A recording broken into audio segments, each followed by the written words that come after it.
to Boys from the Bridge. Now, I've been out for a little bit of time, but it feels good to be back. Today, I'm going to be talking about all things England and their disaster class in the last few matches in the Nations League. Now, obviously, we lost to Italy. We were 2-0 down in the Germany game, and we did come back. You know, coming back from 2-0 down does deserve some credit, but we should have never got ourselves in that position in the first place. So in this video, we're going to be talking about the Nations League, reviewing that, explaining exactly how, I think it went fucking terribly, honestly.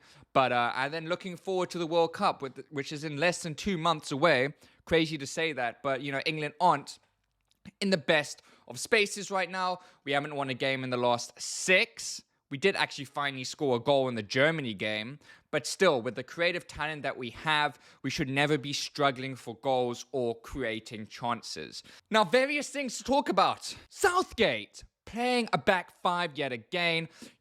I see Chelsea do it, obviously, and it works wonders for Chelsea. Now, England have remarkable players, so there is no need at all to be playing with a back five. Choosing 12 defenders out of like a 24-man squad. There's no need for that. We could honestly take 7 defenders and be fine with that.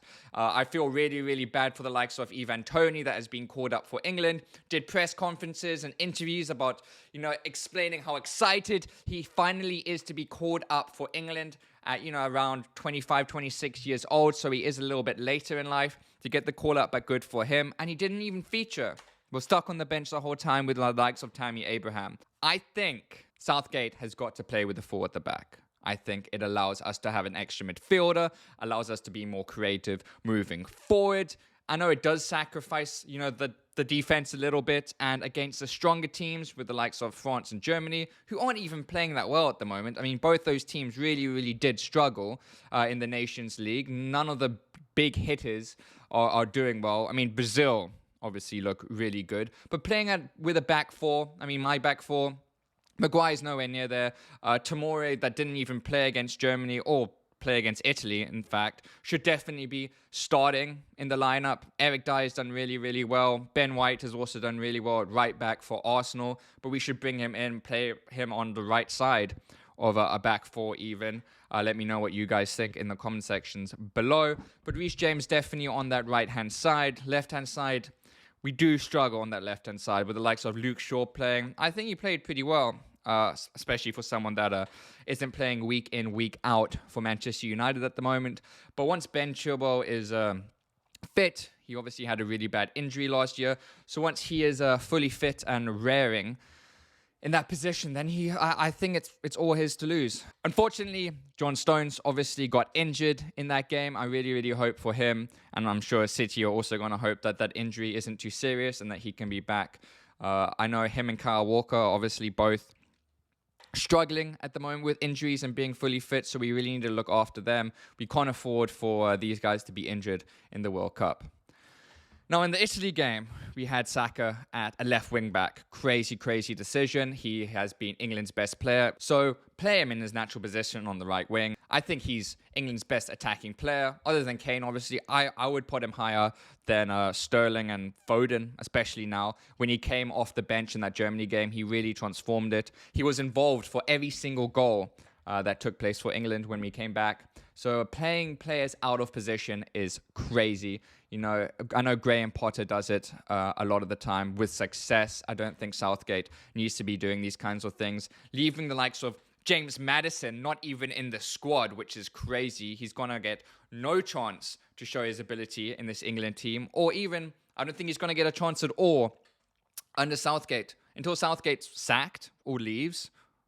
Or killed. No, that's a bit much. But if we get knocked out in the group stages of this World Cup, anything could happen. Some positives, though, to take out of this is the likes of Jude Bellingham. Sensational, only 19 years old, and he was man of the match in both games. I think him and Declan Rice played really, really well in the middle. I know Declan Rice hasn't been that good this season for West Ham, but West Ham has also been struggling, and he's been holding them together a little bit. I do believe that West Ham are going to get better and better as the season continues. I can't imagine West Ham going down. But yeah, Jude Bellingham is such a baller. He's going to be such a good player in the next few years. He already is outstanding for Dortmund and for England, and he has to start alongside Declan Rice in that midfield. The likes of Mason Mount, who hasn't been playing very well at all for Chelsea this season, came off the bench and scored a really, really good goal. I know Nick Pope cost us the win. I don't want to put my focus just on Nick Pope because Harry Maguire was appalling. He did actually play pretty well. I thought I was impressed with his performance against Germany, but I mean, he got completely done for that penalty. I honestly believe that Maguire will start for England if he doesn't play one more minute for Manchester United this season, which is absolutely crazy.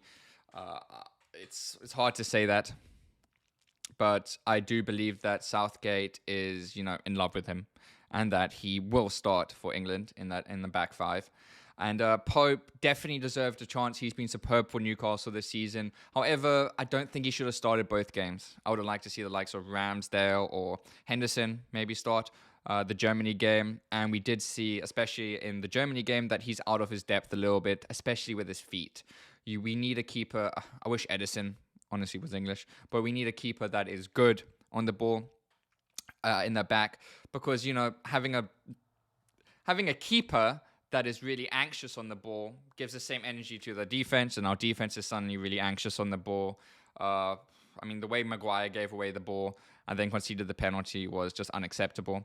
I would love Southgate to be sacked right now, but I think it's too late and too soon before the World Cup for him to be sacked. But I believe if we don't make it at least to the semi-finals, that he should be sacked. I do believe this should be his last tournament coaching England. I know he did get that 2-year extension in his contract, but there's no way that he should be our coach for the next Euros and the next World Cup. So ending off with a positive. Now, we did come back from 2-0 down against Germany, so there was resilience in the team. I do hope that moving forward, Southgate is going to choose these players based on form and not just merit. We have 2 months now for the English players to really show themselves in the Premier League, find form, and fingers crossed we can do well in the World Cup. I do think it's, in a weird way, better almost that we've had 6 games where we couldn't find a fucking win than if we were just won the last 6 games, because there would be that increased expectation on the England team. That's unfair. But I feel like expectations now for the England team has gone down dramatically with those performances. And it's hard to say who's going to win the World Cup now with the likes of France, England, Germany, all these teams struggling in the Nations League.